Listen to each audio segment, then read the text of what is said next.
Ողջույն հարգելի հետևորդներ, ես Ստեփանավան քաղաքի բնակիչների Գեղինյանն եմ։ Այս տեսանյութում ցանկանում եմ խոսել այն մասին, թե ինչպես է պետք ճիշտ բողոք կազմել եւ ճիշտ բողոք ներկայացնել Մարդու իրավունքների Եվրոպական դատարան։ Կարծում եմ, որ իմ այս տեսանյութը ուսուցողական կլինի բոլոր նրանց համար, ովքեր որ իրավաբան չեն եւ ունեն ցածր իրավագիտակցություն։ Ուրեմն բնականաբար ես դիրապետում եմ Մարդու իրավունքների Եվրոպական դատարան, այսինքն մի ետ գանգատ ներկայացնելու ընթացակարգին։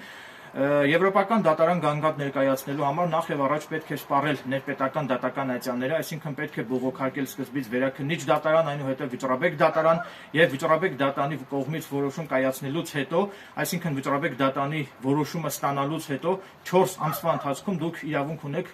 գանգատ ներկայացնել Մարդու իրավունքների Եվրոպական դատարան։ Այսինքն նաև ցանկանում եմ նշել, որ Մարդու իրավունքների Եվրոպական դատարան բողոքը պետք է ուղարկեք պարտադիր հայփոստի միջոցով,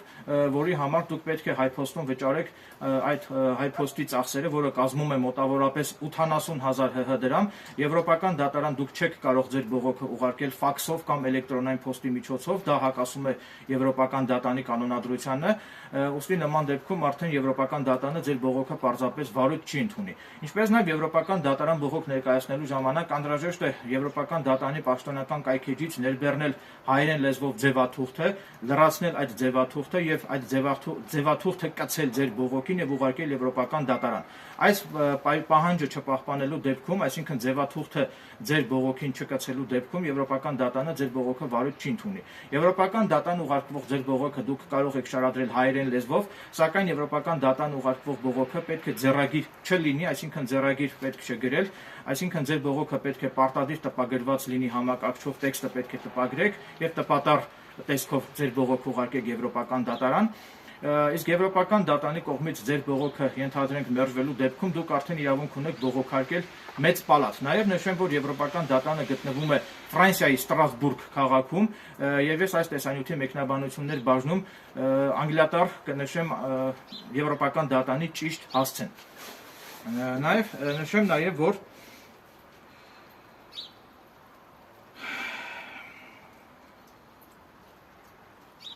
պարտադիր պետք է ներպետական դատական այցանների կողմից ձեր նկատմամբ խախտված լինի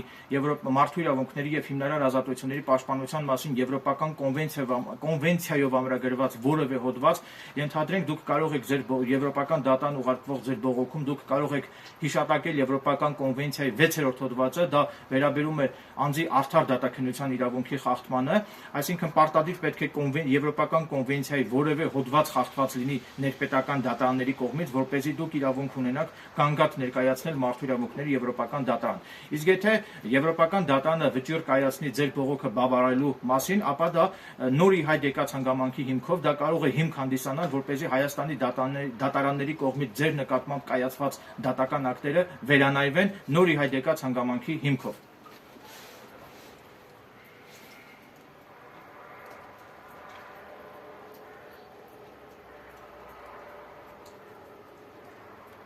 Նաև նշեմ, որ Մարդու իրավունքների Եվրոպական դատան ուղարկվող ձեր բողոքին պարտադիր պետք է կցվեն Հայաստանի դատանների կողմից կայացված բոլոր դատական ակտերի պատճենները, նույն առաջին այցանի դատանի կողմից կայացված դատական ակտը, վերաքննիչ դատանի կողմից կայացված դատական ակտը, վճռաբեկ դատանի կողմից կայացված դատական ակտը որոշումը եւ մի շարք այլ վերաբերելի փաստաթղթեր։ Հավելեմ նաև, որ Մարդու իրավունքների Եվրոպական դատանի պաշտոնական կայքում հնարավոր է լեզուն փոխել եւ ընտրել հայերեն լեզուն, որպեսզի դուք հնարավորություն ունենաք Եվրադատանի կայքում արկա փաստաթղթերն ընթերցել եւ տպել հայերեն լեզվով։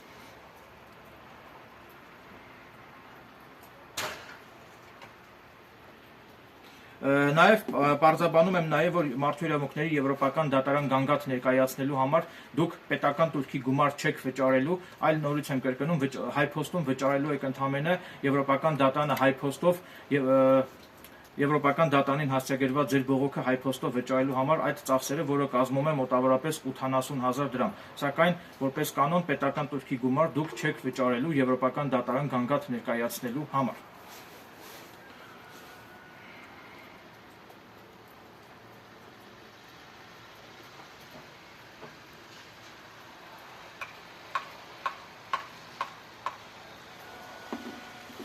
Ամփոփելով իմ ողջամիտ դիտարկումները եւ իրավական վերլուծությունները վերստին ցանկանում եմ ընդգծել, որ անհրաժեշտ է պահպանել եվրոպական դատարան գանգատ ներկայացնելու համար օրենքով եվրոպական դատարանի կանոնադրությամբ սահմանված 4 ամսյա ժամկետը, այսինքն վճռաբեկ դատարանի կողմից կայացված որոշումը ստանալուց հետո 4 ամսվա ընթացքում դուք իրավունք ունեք գանգատ ներկայացնել մարդու իրավունքների եվրոպական դատարան, որը նորից եմ կրկնում գտնվում է Ֆրանսիայի Ստրասբուրգ քաղաքում։ Իսկ եթե դուք չպահպանեք 4 ամսյա ժամկետը եւ գանգատը եվրոպական դատարան ներկայացնեք 4 ամսյա ժամկետի խախտմամբ, ապա նման պարագայում եվրոպական դատարանը ձեր բողոքը պարզապես վարույթ չի ընդունի։ Այսքանը, շնորհակալություն ուշադրության համար, հուսով եմ, որ իմ այս տեսանյութը ուսուցողական եղավ նրանց համար, ովքեր որ բախվել են այս խնդրին եւ ովքեր որ իրավաբան չեն եւ չունեն բավարար իրավական գիտելիքներ եվրոպական դատարան գանգատ ներկայացնելու համար։ Նաև ասեմ, որ շատ ու շատ փաստաբաններ եվրոպական դատարան գանգատ ներկայացնելու համար ամենակիչը մոտ 5000 եվրո գումար են պահանջում, սակայն եթե դուք իմանաք ճիշտ ձևը եվրոպական դատարան գանգատ ներկայացնելու ճիշտ ձևը եթե իմանաք, ապա դուք կարող եք ձեր գանգատը ներկայացնել ինքնուրույն առանց փաստաբաններին աստղաբաշխական գումարներ վճարելու։ Այսքանը, շնորհակալություն ուշադրության համար։